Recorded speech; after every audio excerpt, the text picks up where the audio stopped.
Be ready. 10 seconds to go.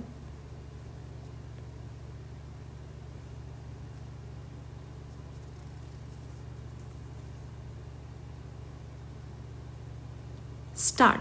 Mr. Chairman, sir, I am very thankful to my honorable colleague for having made a very enlightened speech on the bill and the various issues involved. There was a considerable discussion on the merits and demerits of the legislature. I must thank various honorable members for the very learned and profound discussion which they have had here in this house today. While thanking them for that, I must say, since that question was not an issue before the House, I will not waste the valuable time of the Honorable House by replying to that. In the statement of objects and reasons of the bill, it has been stated that equal representation is the main object of federalism or something to that effect, while agreeing that is one of the purposes or one of the objectives. I cannot agree that is the sole objective or the purpose.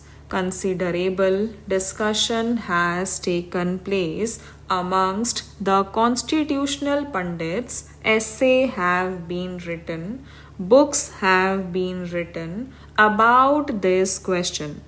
While conceding to what my honorable friend has said, that it is one of the purposes, the modern trend seems to be, as one of the constitutional writers has said, that it is not the equality of the states that is the main purpose, but what it calls, it is the essence of statehood that is the main purpose. What is meant by that statement is that in view of the diversity in a state, the various interests in a state, the various sections of the people which constitute a state, it is the representation of some total of the essence of statehood that is represented in the upper house. I think there is much to be said on that. Sir, I was going through the discussion that took place in the Constituent Assembly. Nobody referred to this aspect of the matter because it seems there was a consensus that the second aspect of the problem, as discussed by constitutional writers, is the essence of statehood, namely representation of the various interests, diverse people, diverse cultural and other aspects, which is the purpose of the representation in the upper house. As a result, except one honorable member, nobody mentioned even the question of equal representation of states. the main emphasis was on whether there was necessity for a legislature, and on these lines, we have had an excellent treatment of the subject in the House.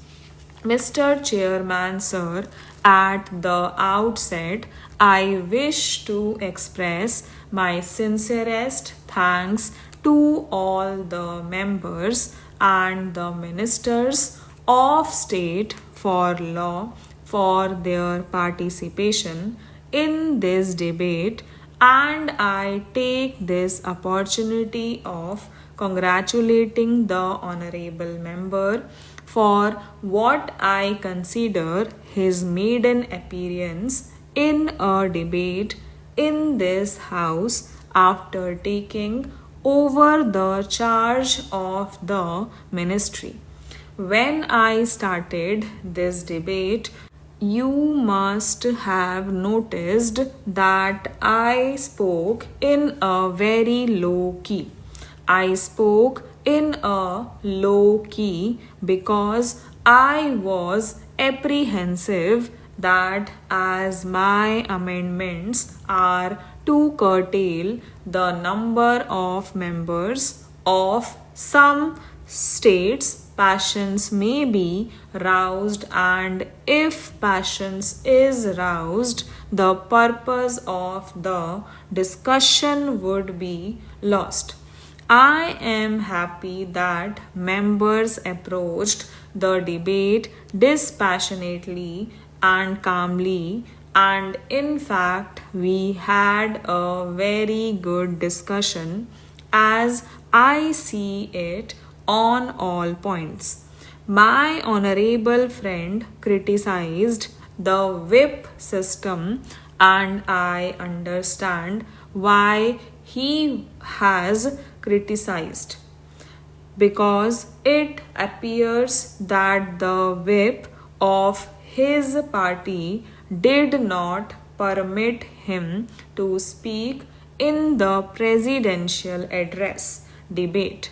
Therefore, what he could not speak in the presidential address debate, he tried to speak here, and though most of what he said had no relevance to the subject matter except referring to my bill, once his whole speech was on other subjects. Therefore, I think I need not reply to them. As this morning the Prime Minister has replied to all the points, and during the debate on the presidential address, there was enough discussion on these points. My honorable friend has supported me, but as an extremely intelligent member of the House, he has tried to give in a clever way very different political overtone to it. He said that the bill should be the first step for increasing the power of the states.